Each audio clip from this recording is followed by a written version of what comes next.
ఈరోజు తెలంగాణ వార్తాపత్రికలో వచ్చిన ప్రధాన వార్త పైన ప్రజాభిప్రాయ వేదిక 11వ తారీఖు. జార్ఖండ్లో ఉన్న కాంగ్రెస్ ప్రభుత్వం స్టూడెంట్స్ పైన లాఠీ చార్జ్ చేసింది. కానీ రాహుల్ గాంధీ మద్దతు దానికి ఉండదు. నేను కాదని పెడుతున్నాను నేను ఒక్కని ఏ చూసుకోరు.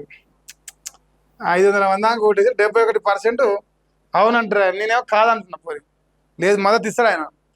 జార్ఖండ్కు రేపే పోతాడు. రేపు పొద్దుగాల జార్ఖండ్లో ఉన్న యువతకు స్టూడెంట్స్కి ఆయన మద్దతు ఇస్తాడు. ఛాలెంజ్ చేద్దామా? ఊకనే రాహుల్ గాంధీ అంటే 55-56 సంవత్సరాల యువకుడు, యువ నాయకుడు అలా పార్టీకి. ఆయన మంచోడే.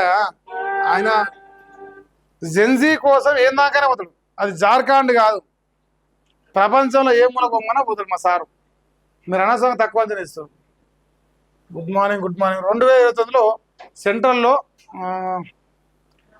BJP NDA రాట. చాలా దరిద్రంగా ఉందంట పాలన. ఎన్డీఏ 1 ఎలా ఉంది, ఎన్డీఏ 3 ఎలా ఉంది. ఇయో మీరు అన్నది కరెక్టే.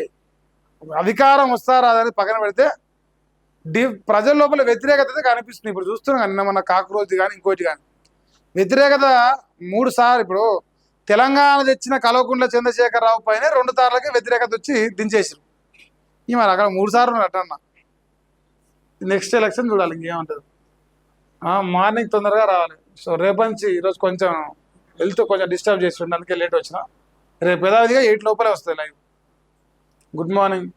జార్ఖండ్ నిరసనకు ఆలస్యంగా రాహుల్ గాంధీ ప్రభుత్వానికి వ్యతిరేకంగా స్పందించడం. బీజేపీ ఢిల్లీలో దాడులు కేసులు జార్ఖండ్ నిరసనకు సపోర్ట్ చేశాడు. డబుల్ స్టాండర్డ్ రాహుల్ గాంధీ ఒకేస్తాడ. ఇద్దరి డబుల్ స్టాండర్డ్ అంటే నేను BJP double standard, Congress double standard. వాళ్ళ అధికారుల దగ్గర నిరసన జరుగుతున్నామో సపోర్ట్ ఉండదు, వాళ్ళు లేని దగ్గర నిరసన జరిగితే సపోర్ట్ వస్తుంది అంతే. అది రాహుల్ గాంధీ అయినా, నరేంద్ర మోడీ అయినా, బీజేపీ అయినా, కాంగ్రెస్ అయినా, అది రేపు టీఆర్ఎస్ అయినా అంతే. ఇప్పుడు ఇదే తెలంగాణ నిరుద్యోగులకు టీఆర్ఎస్ పట్ల అధికారం రోజులు సపోర్ట్ చేయలే, వాళ్ళకి అవకాశాలు ఇవ్వలే. తీరా గెలిచినాకనే, ఓడిపోయినాకనే ఇప్పుడు మేము నిరుద్యోగులకు మద్దతు, మీ నిరుద్యోగ మద్దతు అంటారు. ఎందుకు? అధికారం ఉంటే ఎట్నే ఉంటుంది, అధికారం పోతే గిట్టే ఉంటుంది. సిజేపీ జార్ఖండ్ రాంచులు విద్యార్థి నిరసనలో ఆరంభం నుంచి పాల్గొంటారు. ఆహారాన్ని వంచుతుంటా మరి అన్న డిసైడ్ చేసిండు. నా నేనే చూడలేదు పట్టే. జై తెలంగాణ మహేష్ అన్న దొంగ మల్లేష్ అట. మా సారు మంచోడే ప్లీజ్.